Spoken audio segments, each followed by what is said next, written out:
Hello everyone. So guys welcome to our YouTube channel. So guys जितने भी student है BA program के, BA honours के student, जो भी जिनके पास भी ये सब्जेक्ट है मर्चेंट एंड मर्चेंटाइल, तो उन स्टूडेंट के लिए वीडियो होने वाली है। तो ओनली एक ही वीडियो में हम क्या करने जा रहे हैं, जितने भी आपके यूनिट्स है वो सबको हम इसी में कवर कर लेंगे। ये वीडियो जो हिंदी मीडियम स्टूडेंट के लिए भी होने वाली है और इंग्लिश मीडियम के लिए भी होने वाली है। एक साइड देख सकते हो, आपके लेफ्ट साइड में आपको हिंदी मीडियम में मिल जा रहा है नोट्स, और राइट साइड में आपको इंग्लिश मीडियम में मिल जा रहा है। तो दोनों स्टूडेंट जो है मीडियम के, वो बने रहिएगा लास्ट तक, जब आपको समझ आएगा। हम एक ही इस वीडियो में ऑल यूनिट को कवर कर लेंगे, जितने भी आपके यूनिट्स है इसमें, ठीक है।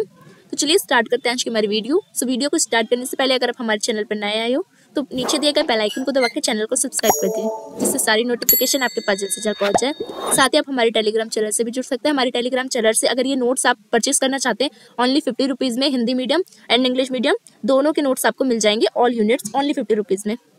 तो डिस्क्रिप्शन में आपको लिंक मिल जाएगा, वहाँ से आप टेलीग्राम चैनल भी ज्वाइन कर सकते हैं। तो चलिए वीडियो को स्टार्ट करते हैं। तो सबसे पहले हम यूनिट नंबर 1 से स्टार्ट करेंगे। स्टार्ट करते हैं हम अपना यूनिट नंबर 1 से। तो हमारा जो यूनिट नंबर 1 है उसमें हमें बेसिकली इंट्रोडक्शन के बारे में पढ़ना है, ठीक है, कि merchant and mercantiles practice in India की इंट्रोडक्शन के बारे में, यानी जो भारतीय इतिहास में जो व्यापारी थे और व्यापारिक प्रथाएं थी उसकी परिचय के बारे में, ठीक है। तो हमारा ये यूनिट नंबर 1। तो बेसिकली हमारा जो यूनिट नंबर 1 है उसमें 2 चैप्टर है, ठीक है। तो 2 चैप्टर में से जो हमारा जो फर्स्ट चैप्टर है वो है सोर्स एंड हिस्टोग्राफी, जिसमें हमें स्रोत और इतिहास लेखन के बारे में पढ़ना है। देन हमारा है इंसेप्शंस यानी स्थापना, ठीक है। मतलब ये 2 चैप्टर में बांट के हम यूनिट नंबर 1 को पढ़ेंगे कि सोर्स एंड हिस्टोग्राफी क्या है, मर्चेंट के एंड मर्चेंटाइल्स के, कहाँ से हमें इनके बारे में पता लगता है, शोध क्या है, इतिहास लेखन क्या है इसकी, और दूसरा किसकी स्थापना कब हुई। जो विनिमय प्रणाली पहले चलती थी ना, बार्टर सिस्टम, सामान देते थे, सामान लेते थे, फिर जो कॉइन्स का स्थापना हुई, कॉइन्स लॉन्च हुई मार्केट में, फिर हम कॉइन्स दे के अब लेने लगे थे कोई भी सामान। तो यही सब हमें पढ़ना है अपने यूनिट नंबर 1 के दोनों चैप्टर्स में। तो चलिए स्टार्ट करते हैं वीडियो को।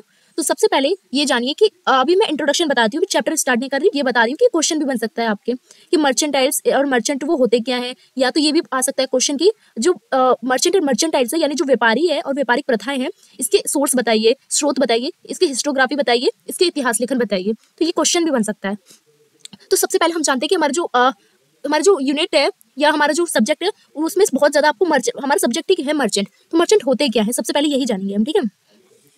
तो जो मर्चेंट है, मर्चेंट का मतलब होता है व्यापारी यानी ट्रेडर्स, ठीक है। तो जो व्यापारी यानी वे लोग होते हैं जो वस्तुओं का और सेवा का व्यापार करते हैं। तो ट्रेडर कौन होते हैं? ट्रेडर वो लोग होते हैं जो गुड्स एंड सर्विस का क्या करते हैं, ट्रेड करते हैं, ओके। जबकि अब जानते हैं हम मर्चेंटाइल्स क्या होते हैं। मर्चेंटाइल का मतलब होता है व्यापार या वाणिज्य से संबंधित लोग, यानी related to trade and commerce. ये होता है हमारा मर्चेंटाइल्स। तो हमें मर्चेंट भी पता लग गया एंड मर्चेंटाइल भी पता लग गया। इससे हमें पता लग जा रहा है कि हमारा सब्जेक्ट जो है मर्चेंट एंड मर्चेंटाइल, उसमें हमें किसके बारे में पढ़ना है, हमें ट्रेडर्स के बारे में पढ़ना है, ट्रेड के बारे में पढ़ना है, ठीक है। तो अब जानते हैं हम कि सबसे पहले थोड़ा ब्रीफली मैंने आपको बहुत ईजी में बताया, ठीक है। अब हम जानेंगे कि व्यापारी यानी मर्चेंट और व्यापारिक प्रथा यानी मर्चेंटाइल प्रैक्टिस होती क्या है, थोड़ी डिटेल में जानते हैं, ठीक है। तो जो भारतीय इतिहास में व्यापारियों और उनकी व्यापारिक जो प्रथा थी उसका एक प्रमुख स्थान रहा है भारतीय इतिहास में, यानी जो मर्चेंट थे और जो ट्रेडिंग प्रैक्टिस थी उसका एक प्रोमिनेंट प्लेस रहा है इन इंडियन हिस्ट्री में, ठीक है। तो ये जो मर्चेंट होते थे और ये जो मर्चेंटाइल्स होते थे, तो ये ओनली आर्थिक गतिविधि तक सीमित नहीं थे। मतलब ये इनकी जो लिमिट होती थी ना, वो सिर्फ इकोनॉमिक एक्टिविटीज तक ही नहीं होती थी, बल्कि इनका जो रोल है, इनका जो इम्पैक्ट है, इनका जो प्रभाव है, वो सामाजिक भी होता था, राजनीतिक भी होता था और सांस्कृतिक भी होता था। यानी सोसाइटी पे भी होता था, पॉलिटिक्स में भी होता था और कल्चर में भी होता था, ठीक है। आपको ये समझ आ गया। एग्जाम्पल के लिए मैंने आप पे पोस्टर लगा रखा है, देख सकते हो आप कि ये कौन है, ये लोग मर्चेंट्स है, यानी ये सब व्यापारी है। व्यापारी ने क्या कर रखा है, इस कुर्सी पे जो राजा बैठ रखा है उसको कठपुतली की तरह नचा रहा है ना। मींस इस पोस्टर को देखने से आपको क्या समझ आ रहा है कि मर्चेंट यानी व्यापारी जो होते हैं ना, वो राजा को भी अपने इशारों में नचा सकते हैं। जैसे कि आप आज भी देखते होगे कि बड़े बड़े व्यापारी जो होते हैं, जैसे अंबानी, अडानी, उनका ज्यादा चलता है इसमें देश में। कोई भी सरकार हो, चाहे बीजेपी हो, चाहे कांग्रेस हो, चाहे एएपी हो, सबको वो कंट्रोल कर सकती है। कौन? व्यापारी लोग। क्योंकि व्यापारी लोग क्या करते हैं, पूरे मार्केट को, पूरी सोसाइटी को घेर के रखते हैं, ठीक है। तो अब जानते हैं हम कि व्यापारी कौन होते हैं यानी मर्चेंट कौन होते हैं। तो व्यापारी वे लोग होते हैं जो वस्तु का उत्पादन करते हैं, वितरण करते हैं और विनियमन करते हैं। मींस जो ट्रेडर्स होते हैं वो क्या करते हैं, वो प्रोड्यूस करते हैं, प्रोडक्ट को डिस्ट्रीब्यूट करते हैं एंड एक्सचेंज करते हैं, किसका? गुड्स का। विनियम क्या होता है, मतलब सामान देके सामान लेना, पहले तो यही चलता था ना, इसलिए व्यापारी की पहली परिभाषा यही आती है। व्यापारी भी जो होते हैं ना, वो भी 2 टाइप के होते हैं। प्रकार के होते हैं। व्यापारी के भी क्या है, प्रकार है, काइंड्स, टाइप्स कह सकते हो, ठीक है। तो फर्स्ट है कि लोकल ट्रेडर्स यानी स्थानीय व्यापारी। दूसरा होता है इंटरनेशनल ट्रेडर्स यानी जो अंतरराष्ट्रीय व्यापारी होते हैं। अब लोकल ट्रेडर्स कौन होते हैं? लोकल ट्रेडर्स वो होते हैं जो स्मॉल स्केल में अपना बिजनेस करते हैं, अपने जो ट्रेड करते हैं अपने गुड्स का, जैसे कि विलेज में, टाउन्स में, ठीक है। यानी छोटे पैमाने पर जो व्यापारी अपनी वस्तु का लेन देन करते हैं, बिक्री करते हैं, जैसे गांव कस्बों में ओनली, तो उसको स्थानीय व्यापारी कहते हैं। जैसे आपके घर के पास जो व्यापारी हैं, आपके गांव के पास जो व्यापारी आपको मिलते देखते हैं ना, जिनकी लिमिट क्या होती है, आपके एरिया में ही होती है, उसको हम कहते हैं लोकल ट्रेडर्स। और अंतरराष्ट्रीय व्यापारी यानी इंटरनेशनल ट्रेडर्स क्या होते हैं? इंटरनेशनल ट्रेडर्स होते हैं कि वो व्यापारी जो होते हैं, वो ट्रेडर्स जो होते हैं, वो इंटरनेशनली क्या करते हैं, अपनी ट्रेड करते हैं। यानी वो व्यापारी समुद्री और स्थलीय मार्गों से अंतरराष्ट्रीय व्यापार करते हैं। वो ट्रेडर जो होते हैं वो सी के और लैंड रूट्स के माध्यम से क्या करते हैं, व्यापार करते हैं। सी रूट से भी और लैंड रूट से भी, मतलब पानी समुद्र में से भी, और जो व्यापारिक मार्ग होते हैं विदेशों के जाने के, उससे भी। एग्जाम्पल के तौर पे बताऊं तो आपको रोम, चाइना एंड अरेबिया से एशियन इंडिया के व्यापार होते थे। आपको पता है रोम, चीन, अरब सागर के साथ, आपको पता है मोहनजोदड़ो जो था, हड़प्पा जो सिटीज थी हमारी, वो व्यापार करती थी एशियन टाइम्स पे, प्राचीन काल में। तो ये उदाहरण है, ठीक है। अब जानते हैं हम कि व्यापारी जो है उसकी भूमिका क्या होती है, मतलब उसके रोल क्या होते हैं, क्या क्या करता है व्यापारी। पहली चीज वो ये करता है कि वस्तु के वितरण करता है, यानी उसका जो महत्व होता है कि वो वस्तु का वितरण करता है और तकनीकों का प्रसार करता है। मींस उसका इंपॉर्टेंस होता है कि वो डिस्ट्रीब्यूशन करता है किसका, गुड्स का, एंड क्या करता है, वो डिफ्यूजन करता है ऑफ न्यू टेक्नोलॉजीज का। ओके। दूसरा आर्थिक विकास भी करता है। जो व्यापारी होता है वो आर्थिक विकास में भी अपना योगदान देता है और धन के संचय में भी मददगार होता है। मींस ये हेल्पफुल होता है किस चीज में, इकोनॉमिक ग्रोथ में। किसी भी स्टेट की, किसी भी देश की जो इकोनॉमिक होती है उसको ग्रोथ करने में जो हाथ होता है वो किसका होता है, ट्रेडर्स का ही तो होता है, अंबानी अडानी का ही तो है हाथ। भारत की इकोनॉमिक में तो इकोनॉमिक ग्रोथ करने में और वेल्थ को बढ़ाने में क्या करता है, मदद करता है। दूसरा धर्म और संस्कृति के प्रसार में भी इनका योगदान रहता है, यानी इनका कंट्रीब्यूट स्प्रेड होता है रिलीजियस एंड कल्चर में भी। कैसे, आपको पता होगा, जिससे कि अभी मैं आगे एग्जांपल में वैसे बताऊंगी।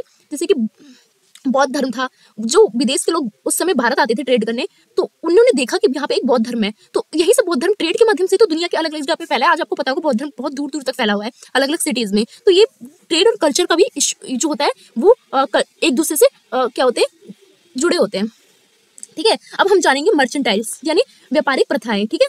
तो व्यापारिक प्रथाएं जो है वो क्या होती है, व्यापारिक प्रथा क्या होती है, एक नीति होती है, एक तरीका होता है जिससे व्यापार को संचालित किया जाता है। मींस ट्रेडिंग जो प्रैक्टिस होता है वो पॉलिसीज बनाती है। ये क्या होती है, पॉलिसीज होती है, एक मेथड्स होता है जिसके द्वारा क्या करते हैं, जो ट्रेड करते हैं हम, ट्रेड को क्या करते हैं, कंडक्ट करते हैं, संचालित करते हैं, चलाते हैं ट्रेड को, उसी को हम कहते हैं मर्चेंटाइल प्रैक्टिस। ओके।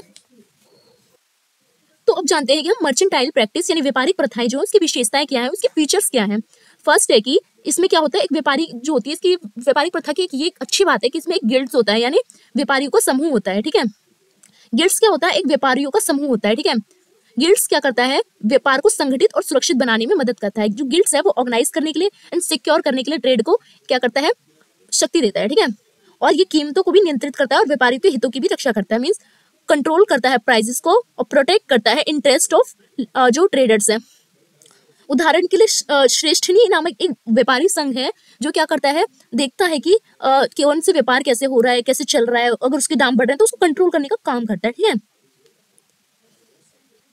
दूसरी इसकी विशेषता है कि मुद्रा विनिमय यानी करेंसी एंड एक्सचेंज।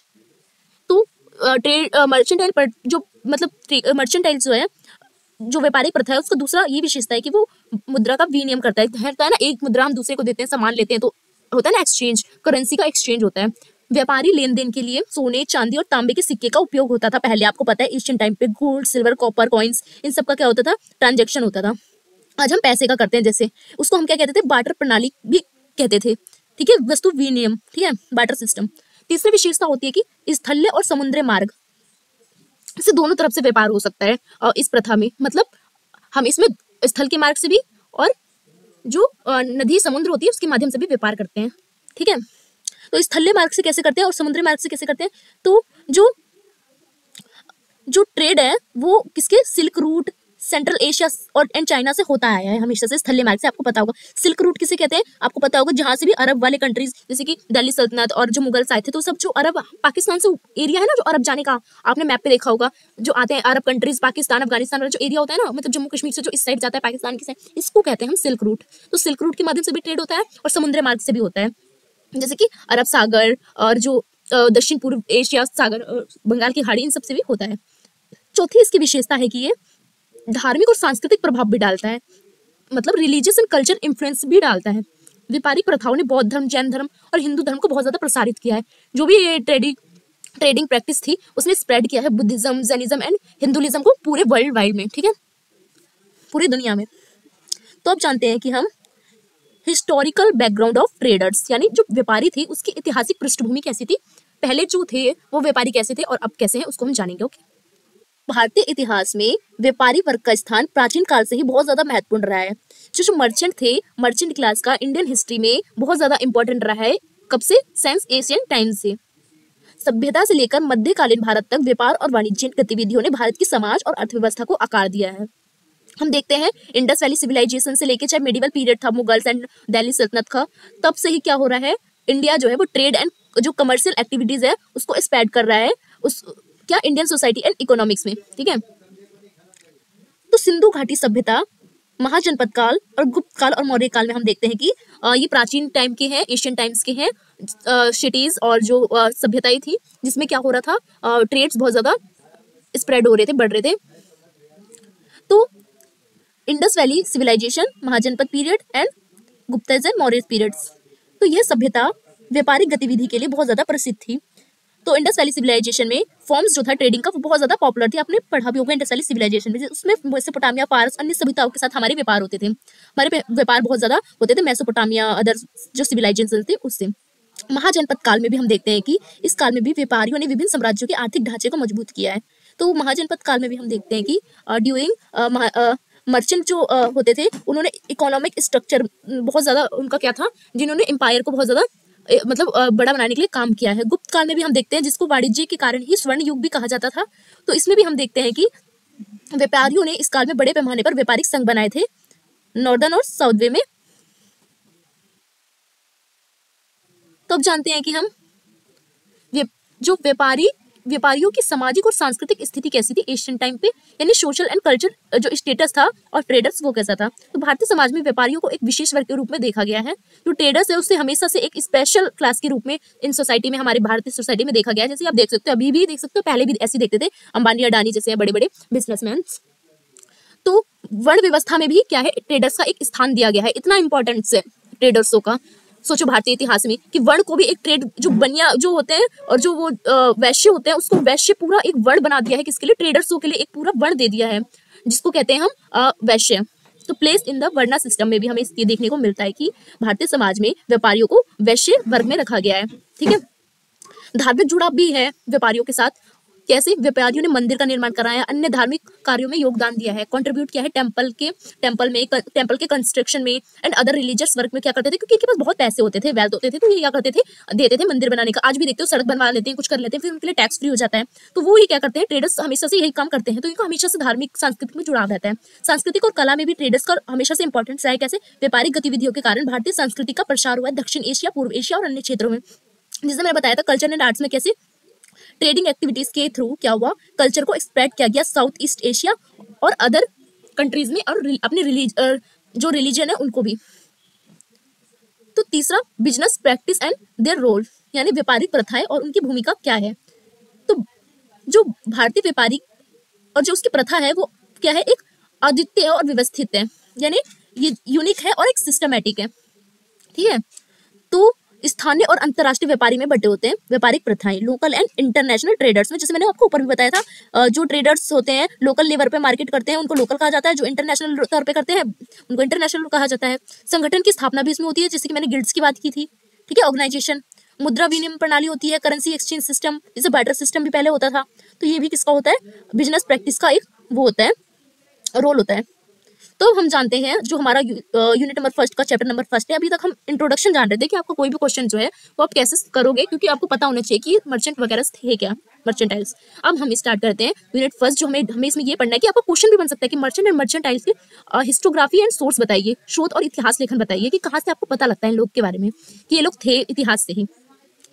तो फर्स्ट ऑफ ऑल हम जानते हैं भूमिका यानी इंट्रोडक्शन।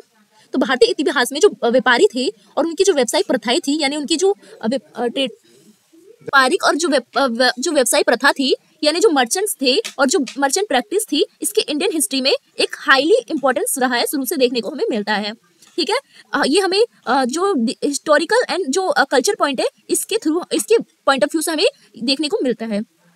तो व्यापार और जो वाणिज्य है, उन्होंने भारतीय समाज को अर्थव्यवस्था के प्रमुख अंग रहे हैं। तो मतलब जो ये हमारे जो हमारे ट्रेड एंड कॉमर्स जो है, वो मेजर पार्ट रहे हैं हमेशा से इंडियन सोसाइटी के एंड इकोनॉमिक्स की। ठीक है, तो इन प्रथाओं को समझने के लिए हमें अभिलेख, जो भैया कहते हैं, जिसे खतास कहते हैं, खतपत्र कहते हैं, ये सब क्या है, एक स्रोत है जो पहले लिखा जाता था, जिसमें वो कहते हैं ना, अकाउंटेंट्स का काम जो होता था ना, लेन देन का, वो लिखा जाता था इसमें। जैसे कि स्रोत महत्वपूर्ण भूमिका निभाते हैं। तो जो सोर्स होते थे, इंस्क्रिप्शंस, बुक, खाता, आज भी कहते हैं ना खाता, जो खाता वो वाला खाता नहीं, बैंक वाला, आपको पता होगा। अभी आप किसी राशन की दुकान पे जाओगे, आप कहते हो उधार दो, तो ठीक है, आपके खाते में लिख दिया हमने, तो ये खाता, खतपत्र, तो ये सब क्या करते थे, ये इंपॉर्टेंट रोल अदा करते थे किसमें, प्रैक्टिस में, यानी जो भी हमारी बिजनेस प्रैक्टिस होती थी उसमें। कंट्रीब्यूशन का कैसा रहा है इन सोर्सों का हिस्टोग्राफी में, इतिहास लेखन में? तो पहला तो अर्थव्यवस्था और समाज के अध्ययन करने में इंपॉर्टेंट रोल अदा करते हैं। Study of economic and society में व्यापार और जो व्यापारी जो संगठन है, उनके बारे में हमें इनसे क्या मिलती है, ऑर्गेनाइजेशन, इन सब के बारे में हमें जानकारी मिलती है, इन्फॉर्मेशन मिलती है। संस्कृति और धर्म की भी जानकारी मिलती है, कल्चर एंड रिलीजन्स की। इनका जो कॉन्ट्रीब्यूशन है वो बिजनेस ऑर्गेनाइजेशन का, रिलीजियस इंस्टीट्यूट एंड रोल रहा है, प्रोपगेशन ऑफ रिलीजियस। और चौथा की जो व्यापारिक प्रथाओं का ऐतिहासिक महत्व भी रहा है, historical signification of business practice, यानी व्यापारिक संगठन जो है, जैसे कि श्रेणी, गिल्ड्स जिसे कहते हैं, वो एक हिस्टोरिकल है, सिग्निफिकेंट विशेषता है, क्योंकि कंट्रोल करती है, मैंने आपको बताया था बिजनेस को। आर्थिक प्रभाव भी रहा है, भारतीय उपमहाद्वीप में व्यापार प्रसार ने अंतर्राष्ट्रीय संबंध बनाए हैं। आपको पता है आज भी जो सब कॉन्टिनेंट्स एंड इंटरनेशनल जो रिलेशंस बनाए जाते हैं, स्प्रेड करा है किसने, ट्रेड ने। इकोनॉमिक इम्पैक्ट्स पड़ता है ट्रेड का, सामाजिक प्रभाव भी पड़ता है, व्यापारियों की सामाजिक स्थिति और उसकी भूमिका, सोशल स्टेटस ट्रेडर्स का कैसा है, इनका रोल, सोशल इम्पैक्ट भी पड़ता है कि अगर हम कोई व्यापारी हमारे देश में आता है, कोई व्यापारी यहाँ से दूसरे देश में जाता है, तो एक दूसरे के कल्चर का वो क्या करते हैं, आदान प्रदान करते हैं। तो कंक्लूजन में लिखोगे आप निष्कर्ष में कि भारतीय इतिहास में व्यापारी उनकी जो व्यवसायिक प्रथा है, मर्चेंट एंड मर्चेंट प्रैक्टिस जो है, वो ऐतिहासिक स्रोतों के माध्यम से एक समृद्ध परिप्रेक्ष्य प्रदान करता है। यानी ये क्या करता है, ये सोर्स, इंस्क्रिप्शन, ये बुक्स जो होते हैं, ये एक हिस्टोरिकल सोर्स जो है वो क्या करता है, एक इंपॉर्टेंट रोल अदा करता है। जैसे कि भैया, खाता, खतपत्र जैसे, इन सब के माध्यम से हमें क्या पता लगता है कि एशियन टाइम पे भी क्या होता था, व्यापार वगैरह होते थे, और समाज, संस्कृति और राजनीति, इन सब में इनका रोल रहता है, इनका क्या रहता है, इम्पैक्ट रहता है। ठीक है, आई होप आपको ये पता लग गया हो हमारा यूनिट नंबर फर्स्ट का चैप्टर नंबर फर्स्ट। अब है हमारे यूनिट नंबर फर्स्ट का चैप्टर नंबर सेकंड। ठीक है, तो हमारा चैप्टर नंबर सेकंड है कि स्थापना समूह के आदान प्रदान और भागीदारी के तंत्र और साधन बताएगी, यानी इंसेप्शन से merchantism and means of exchange and involvement of groups like barter system जो होते थे, कॉइन्स एंड अनकॉइन्स मनी, ये सब जो पहले बनाए वगैरह गए थे, इन सब के बारे में हमें पढ़ना है। ठीक है, तो इंट्रोडक्शन से स्टार्ट करते हैं। तो आर्थिक गतिविधि की शुरुआत मानव समाज के विकास का प्रमुख चरण रहा है। तो ये मानव चरण का एक फर्स्ट क्या रहा है, चरण रहा है, स्टेप रहा है ह्यूमन सोसाइटी का। तो आदान प्रदान के तंत्र और माध्यम ने केवल सामाजिक नहीं बल्कि आर्थिक संरचना को भी गहराई से प्रभावित किया है। यानी जो मर्चेंटिज्म इन है, उन्होंने मीडियम ऑफ एक्सचेंज जो उसको क्या करा है, इन्फ्लुएंस करा, उसको इन्फ्लुएंस तो किया है, साथ ही उसने सोशल जो इकोनॉमिक्स स्ट्रक्चर थे उसको भी क्या करा है, उसमें भी अपना रोल दिखाया है। ठीक है, तो आदान प्रदान का प्रारंभिक स्वरूप जो है वो वस्तु विनिमय प्रणाली से हमें देखने को मिलता है। फर्स्ट ऑफ ऑल जब हम इसका नेचर देखते हैं ना, तो हमें बार्टर सिस्टम देखने को मिलता है कि पहले तो कॉइन्स वगैरह नहीं होते थे, पैसे नहीं होते थे, मनी नहीं होती थी, तो लोग सामान खरीदता था या कोई किसी से सामान लेता था तो कैसे लेता था, जैसे किसी के पास दाल है और कोई चावल उगा रहा है तो वो दाल देता था तो उससे वो चावल उससे ले लेता था, मतलब बार्टर सिस्टम चलता था। जैसे आप भी गाँव में देखते होगे, कभी कभी अभी भी गाँव में कहीं कहीं चलता है, किसी किसी गाँव में कि किसी को कुछ लेना होता है, जैसे कि वो मक्के की खेती कर रहा है तो वो अपनी मक्का दे देता है, और दूसरा जैसे कि किसी और की खेती कर रहा है सब्जी की, तो उसको बदले में सब्जी देता है, तो इसी को बार्टर सिस्टम कहते हैं। वस्तु विनिमय प्रणाली का परिचय जाने हम। तो वस्तु विनिमय प्रणाली जो है वो इतिहास में सबसे प्राचीन अर्थव्यवस्था थी, आर्थिक व्यवस्था थी, मतलब सबसे जो कह सकते हो ओल्डेस्ट इकोनॉमिक सिस्टम थी ह्यूमन हिस्ट्री की। इसमें वस्तु और सेवाओं का आदान प्रदान बिना किसी मुद्रा के किया जाता था। इसमें जो सर्विस होती थी उसका एक्सचेंज किया जाता था विदाउट एनी करेंसी, जैसे आज हम करेंसी के थ्रू करते हैं। उदाहरण के लिए किसान अपनी फसल के बदले कुम्हार को मिट्टी के बर्तन दे देता था, मिट्टी के बर्तन देता था, वो अपनी फसल दे देता था। जैसे मैंने आपको बताया था बार्टर सिस्टम होता क्या है। तो इस प्रणाली की कुछ इंपॉर्टेंस भी है, फीचर्स भी है, विशेषता भी है। तो वो क्या है, सीधा आदान प्रदान होता था, यानी डायरेक्ट एक्सचेंज होता था। वस्तु विनिमय में दो पक्ष एक दूसरे को आवश्यकता की पूर्ति के अनुसार जिसको जिसकी आवश्यकता है वो उसको अपना सामान देता था, उसके बदला वो दूसरा सामान लेता था। कोई मुद्रा नहीं होती थी पहली, नो करेंसी। स्थानीय और सीमित व्यापार होता था, लोकल होता था और लिमिटेड ट्रेड होता था एक एरिया में अपने ही। ठीक है। तो वस्तु विनिमय की चुनौती क्या होती थी? वस्तु विनिमय की चुनौती ये होती थी कि चैलेंजेस ये होते थे कि दोहरी इच्छाओं की समस्या आ जाती थी, यानी डबल जो कोइंसिडेंस ऑफ वांट्स, यानी किसी को मान लो चावल चाहिए और किसी और को कुछ और चाहिए। मान लो किसी को अब चाहिए सूती कपड़ा चाहिए, तो जो सूती कपड़ा उगाते नहीं तो वो देगा कहाँ से? तो एक चुनौती थी इसकी कि अगर मान लो हमें जो सामान चाहिए वो दूसरे के पास हो ही ना, तो वो हमें देगा कहाँ से? तो इसलिए कॉइन को लॉन्च भी किया गया था। तो इसकी एक चुनौती थी, मूल्यांकन की कठिनाइयां, यानी डिफिकल्टली होती थी बहुत ज्यादा। किसके लिए? कि अलग अलग वस्तुओं की मूल्य निर्धारण कठिन होता था। चलो अगर मिल भी गया, मान लो मुझे चाहिए किसी से फल चाहिए और उसके पास मुझे किसी से फल चाहिए, और मान लो मेरे को किसी से सोना चाहिए, ठीक है, और उसको बदले में वो दे रहा है सोने के बदले में मुझे मान लो कोई सब्जी दे रहा है या कोई सूती कपड़े दे रहा है या कोई अनाज दे रहा है, ठीक है। तो सोना और अनाज का कीमत एक दूसरे से बहुत ज्यादा ऊपर नीचे है, आप एक बराबर नहीं रख सकते दोनों के दाम को। सोना बहुत महंगा होता है और जो सब्जी होती है वो बहुत सस्ती होती है, तो उसको एक तरह पे लाने में दिक्कत होती थी लोगों को विनिमय बाटर सिस्टम में, इसलिए ये उसकी चुनौती भी थी। भंडार की समस्या भी हो जाती थी, खराब होने वाली वस्तु का खड्डे जो भंडार होता था उसको भी करना मुश्किल हो जाता था, क्योंकि एक ही चीज का बाटर सिस्टम में एक ही चीज को क्या करा जाता था, एक्सचेंज किया जाता था, जिससे जो फूड ग्रेन है वो भी क्या होता था, बहुत ज्यादा खराब हो रहा था। तो अब जानते हैं हम कि सिक्का आधारित मुद्रा यानी कॉइन मनी का विकास और उपयोग। बाटर सिस्टम के बाद क्या हमें देखने को मिलता है? डेवलप्ड हुआ क्या? Use of coin. अब कॉइन बनने लगे। तो सिक्कों का प्रारंभ कब से हुआ और इसका महत्व क्या है, यानी इसका ओरिजिन कैसे हुआ और इसका इंपॉर्टेंस क्या है, ठीक है। जब वस्तु विनिमय प्रणाली असुविधाजनक हो गई तो सिक्कों को क्या करा गया? अस्वीकार करा गया, ठीक है। यानी जब बाटर सिस्टम जो हो गई वो बेकार हो गई तब इसको अपनाया गया था। तो यहाँ पे ठीक है, प्राचीन भारत में सिक्कों का चलन वैदिक काल से ही प्रारंभ था। आपने पढ़ा होगा वैदिक पीरियड, तभी से हम देखते हैं कि बाटर सिस्टम जो सिक्के हैं वो हमें देखने को मिलते हैं, क्योंकि अगर हम पढ़ते हैं जब वैदिक काल तो हमें देखते हैं कि वहाँ बाटर सिस्टम तो होता था, पर ज्यादा सिक्के का यूज भी होता था। सबसे पहले जो पंचंड सिक्के थे वो माने जाते थे, यानी पंच मेकिंग कॉइन्स होते थे वो माने जाते थे। आपने देखा होगा सिंधु घाटी सभ्यता, उसमें भी हमें सिक्के मिले हैं कहीं ना कहीं, और इससे हमें ये पता लगता है कि सिक्के भी वो लोग यूज करते थे, बाटर सिस्टम के भी करते थे, और दूसरे देश जो शहर थे मेसोपोटामिया अलग सिविलाइजेशन जो थी उसमें भी हमें हमारे सिक्के देखने को मिले और दूसरे के सिक्के भी देखने को मिले। इससे पता लगता था व्यापार होता था एक दूसरे से। सिक्के की विशेषता क्या होती थी? कैरेक्टर साइज क्या होता था कॉइन्स का?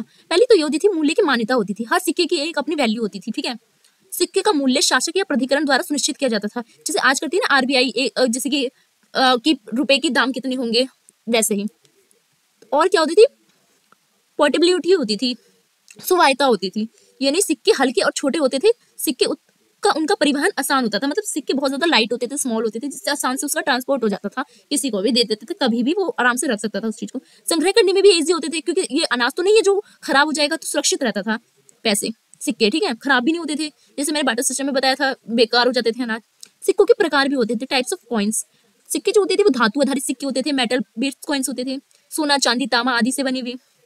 शासकीय मुहर वाले भी सिक्के होते थे, ऑफिशियल सील्स वाले, जिसमें कहते हैं ना punch mark coins, Maurya period में सबसे पहले लॉन्च किया गया था। विदेशी सिक्के भी देखने को हमें मिलते हैं, रोमन साम्राज्य से आयातित सिक्के, जब रोमन साम्राज्य से हमारा व्यापार होता था तो उस समय जो सिक्के आए थे तो वो भी सिक्के हमारे पास हैं। तो सिक्के के प्रकार होते हैं। अब सिक्के के उपयोग के लाभ क्या है? Benefits from use of coins क्या है? व्यापार का विस्तार होता है स्थानीय से अंतरराष्ट्रीय स्तर पर, क्योंकि ट्रेड जो है वो एक्सपेंड होता है फॉर लोकल टू इंटरनेशनल। आप कोई बाटर सिस्टम में तो अनाज या कुछ देते थे, एक्सचेंज कर देते, ठीक है। तो एक्सचेंज करने में आप किसी देश से किसी देश में भाई इतना सारा सामान ले जाओगे और वहां का इतना सारा सामान ले जाओगे, बहुत मुश्किल होता था। तो ये एक इजी वे बन गया। कर संग्रह और प्रशासनिक कार्यों में भी सुविधाजनक होता है, ये फैसिलिटेट होता है, टैक्स कलेक्शन में भी, एडमिनिस्ट्रेशन फंक्शन में भी। आप पहले सोचो जब कॉइन्स नहीं थे तो जो सरकार होती थी, मतलब जो राज्य होता था, शासक राजा, वो कैसे लोगों से टैक्स वसूलता होगा? अनाज के तौर पे लेता होगा, उससे इतना फायदा तो नहीं होता होगा। अब सिर्फ सिक्के के तौर पे लेता है तो ज्यादा फायदा होता है। मूल्य प्रणाली की स्थायित्व का विकास होता है, डेवलप्ड होता है, permanence of the value system का।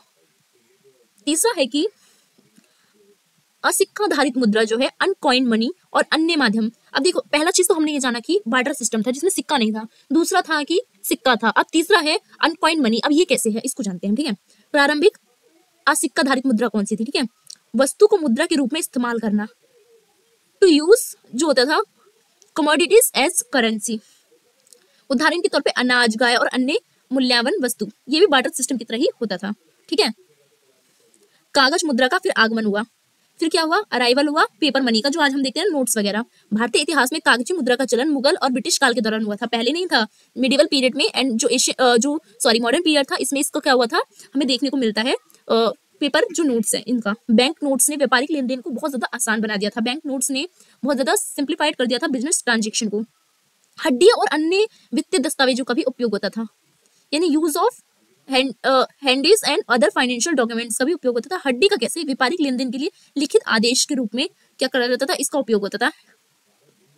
ठीक है, व्यापारिक वर्ग को काफी लोकप्रिय था ये।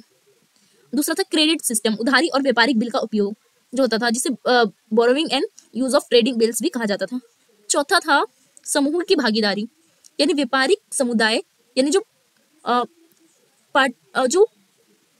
पार्टिसिपेशन ऑफ ग्रुप्स होता था, उसमें क्या होता था, बनिया, सेठ, महाजन जैसे व्यापारी का क्या होता था, एक समूह होता था जिसमें सारी जो व्यापारी जाति के लोग होते थे उनका संगठन होता था। गिल्ड्स भी मैंने आपको बताया था नीचे क्या होता है, गिल्ड्स का भी होता था रोल। एंड धार्मिक और शासकीय संगठनों का भी योगदान होता था, जैसे मंदिर, मठ और व्यापारिक गतिविधियों में महत्वपूर्ण भागीदारी थे। शासक वर्ग और मुद्रा की स्थिति और व्यापारिक सुरक्षा में भी सुनिश्चित की इन लोगों ने। वैसे ही अब जानते हैं कि हम आदान प्रदान के तंत्र का सामाजिक और आर्थिक प्रभाव कैसे रहा है, मतलब मर्चेंटिज्म का इम्पैक्ट कैसा रहा है सोशल एंड इकोनॉमिक्स में। व्यापार और अर्थव्यवस्था का विकास हुआ है, तो डेवलप्ड हुआ है ऑफ ट्रेड एंड इकोनॉमिक्स। आदान प्रदान ने स्थानीय से लेकर अंतर्राष्ट्रीय व्यापारी को क्या क्या है, मोटिवेट करा है। नए बाजार और व्यवसाय मार्गों का विकास किया है, डेवलप किया है, क्या नए बिजनेस, न्यू मार्केट्स को, न्यू रूट्स को। और सामाजिक संरचना का प्रभाव ऐसे देखते हो कि व्यापारी वर्ग की स्थिति में उन्नति हुई है। जो भी व्यापारिक वर्ग है वो बहुत ज्यादा उनकी क्लास बन गई है, एक हाई क्लास के रूप में देखते हो। समाज में विभिन्न वर्गों के बीच आदान प्रदान का होता रहा है, देखते हो आपकी हमेशा से ही सांस्कृतिक, भाषा और विचारों में भी महत्वपूर्ण भूमिका निभाई है। जैसे कि आप कॉलोनियल पीरियड में भी देखोगे ना, मतलब औपनिवेशिक काल में भी जब अंग्रेज आए थे तो उनके कल्चर आज भी हम फॉलो करते हैं, उनकी अंग्रेजी भाषा भी हम फॉलो करते हैं। तो जब कोई व्यापारी किसी देश में जाता है भाई, इसकी जो भाषा है वो सीखी जाता है और उससे क्या होता है, कल्चर, इन सब का आदान प्रदान होता है। तो निष्कर्ष के तौर पर लिखोगे कंक्लूजन में कि आदान प्रदान के तंत्र और माध्यम का विकास मानव समाज के आर्थिक और सामाजिक विकास का एक महत्वपूर्ण हिस्सा रहा है। वस्तु विनिमय से लेकर सिक्काधारी मुद्रा और असिक्काधारी मुद्रा ने क्या करा है, सफर को व्यापारिक गतिविधियों को सरल बनाया है। मतलब मर्चेंटाइल्स जो था, इसने क्या करा है, बहुत ज्यादा इंपॉर्टेंट पार्ट रहा है ये इकोनॉमिक एंड सोशल डेवलपमेंट का ह्यूमन सोसाइटी में। और इन्होंने कॉइन बेस्ड करेंसी और नॉन कॉइन बेस्ड करेंसी था, उसके द्वारा क्या करा है, इन एक्टिविटीज के द्वारा उन्होंने बहुत सारी स्ट्रक्चर सोसाइटी को क्या करा है, अपना आधार तैयार किया है। ठीक है, इन माध्यम से समूह की भागीदारी से भारतीय उपमहाद्वीप की आर्थिक और सांस्कृतिक विविधता को समझने में हमें एक अनोखा दृष्टिकोण जो अप्रोच है वो हमें देखने को मिलता है। आई होप आपको ये वाला जो फर्स्ट यूनिट है वो आपको समझ आया।